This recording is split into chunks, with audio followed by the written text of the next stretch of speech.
Is it sinful to desire death as an escape from the pain of this world and to escape the pain caused by our own sinfulness? Marissa, a listener to the podcast, is brave enough to ask it. Dear Pastor John, is it a sin to long to go home? I'm a 31-year-old and my life is ruined. I dread the rest of my life. Because of sin, I have lost everyone I love most, and I mean everyone. I feel like my very poor choices can't be redeemed while here on earth, even though I have repented and confessed of my sins.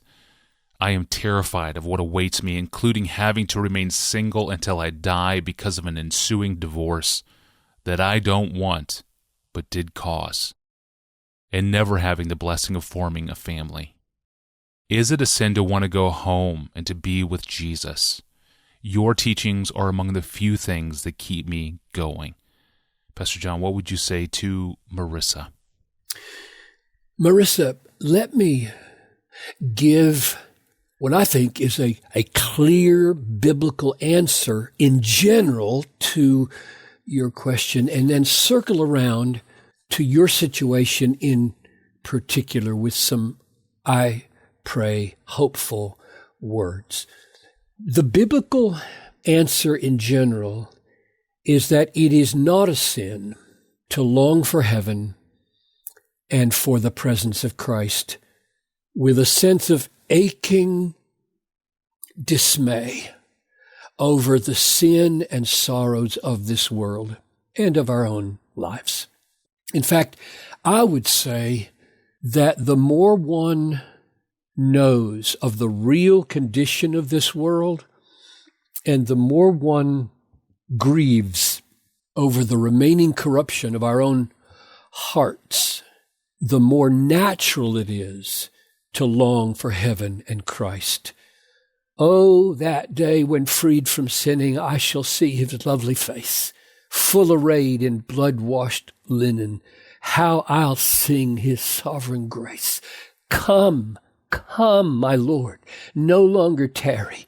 Bring thy promises to pass. For I know thy power will keep me till I'm home with thee at last. When Robert Robison wrote that verse of Come Thou Fount 150 years ago, he was not mentally unstable. He was full of the Holy Spirit, full of grace, full of wisdom, and full of longing. A longing that every saint tastes. That's what we long for. The day when we be free from sinning. The thing we want most to be free of in this life is dishonoring the Lord by our own sin. I mean, there are troubles in the world and there are pain in the world, but the most grievous thing is sin in our own soul in the world. So Paul says more than once, Philippians 1:21, my desire is to depart and be with Christ, for that is far better. And then he adds, but to remain in the flesh is more necessary on your account. And convinced of this, I know that I will remain and continue with you all for your progress and joy in the faith. Or here he is again, 2 Corinthians 5:6-9. We are always of good courage. We know that while we are at home in the body, we are away from the Lord, for we walk by faith and not by sight. Yes, we are of good courage, and we would rather be away from the body and at home with the Lord. There it is, so clear. So whether we are away or at home, we make it our aim to please him. So there's the biblical answer, Marissa, in general. To long to be at home with the Lord is not a sin. It is biblical and it is healthy. Now, the reason I say that's the general answer is that I can imagine a situation when it would be a sin to want to die and go to be with Jesus. Did you notice that in both Philippians 1 and 2 Corinthians 5, Paul knew that going home to be with Jesus was not yet God's will for him. And he took this from the hand of God with confidence that God would give him the strength and the grace for the life that was not his first choice. The life he was going to live as he remained on the earth. He said, I know that I will continue with you all, though my first choice would be to go and be with the Lord. And the key is found in 2 Corinthians 5, where he says, we walk by faith and not by sight. And that brings me to your situation, Marissa. I want to encourage you that the ruin and dread that you see in front of you for the rest of your life is not, in fact, reality. At least it need not be. Here are your key phrases. They're very bleak. My life is ruined. I dread the rest of my life. I feel like my very poor choices can't be redeemed while on the earth. I am terrified of what awaits me. But Jesus would say, when you say this, is this faith talking or sight talking? We live by faith and not by sight. Is this faith talking or is this sight talking? Jesus is calling you, Marissa, to walk by faith and not by sight.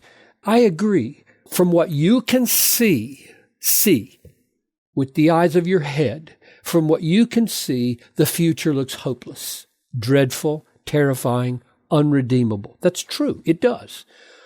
But that's just not the way you have to live. We walk by faith, not by sight. And remember, this is so amazing. Paul said this about himself. He said this in the same breath as saying, we would rather be away from the body and at home with the Lord. He wasn't blind. He knew that his future on earth would be full of sorrow, full of pain. Listen to this verse from Acts 20:23. The Holy Spirit testifies to me in every city that imprisonment and afflictions await me. It wasn't a possibility for Paul. It was guaranteed. Pain is on the way, Paul. Till you have your head chopped off, it's on the way. He's not going to be ripped out of a life of comfort when he's martyred. He's going to be ripped out of a life of misery when he's martyred. He had no prospect of retirement with ease. He would be killed for Christ in the midst of afflictions, not the midst of comfort. That's what he saw with the eyes of the flesh. But with the eyes of faith, he saw miracles happening in him and through him. So he said, whether we are at home or away, we make it our aim to please him. So here's a promise for you, Marissa. I believe God has given me this for you. Isaiah 58, verse 10. If you pour yourself out for the hungry and satisfy the desire of the afflicted, then shall your light rise in the darkness, and your gloom be as the noonday. The Lord will guide you, Marissa, continually, and satisfy your desire in scorched places, and make your bones strong. And you shall be like a watered garden, like a spring of water, whose waters do not fail. And then 56, Isaiah 56, I will give in my house and within my walls, I will give you a monument and a name better than sons and daughters. I will give you an everlasting name that shall not be cut off. So, yes, Marissa, long for heaven, long for Christ, long for the day when we will sin no more. But trust his promises now, like Paul, as he faced a painful future, and walk by faith, not by sight. God's promise for you is fruit in the midst of this sorrow. Thank you, Pastor John, and thank you for the question, Marissa. You know, we sometimes get emails from people struggling with depression, so it's really important to implore you, if you are struggling with ongoing depression, you need to bring this to the attention of your pastor, your doctor, and likely to a counselor too. You will need the kind of in-person help that we cannot offer through this podcast. And if this is true of someone you know struggling with depression too, you need to help them find help. As we talked about on this podcast, depression is complex, from low-grade depression to debilitating depression, and it's all made complex by this marriage of our physical and spiritual lives together. But I can assure you, depression is not uncommon to Christians. If you struggle here, you're not alone, and you should not remain alone. Many Christians have struggled, and there is nothing to be ashamed of in speaking up and seeking out help.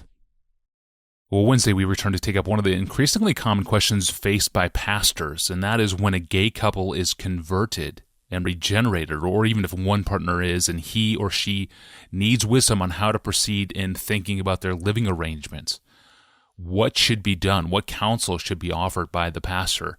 This is not a hypothetical question, trust me. It's one we see more and more as pastors send in email questions to the inbox, and it's a question on the table on Wednesday.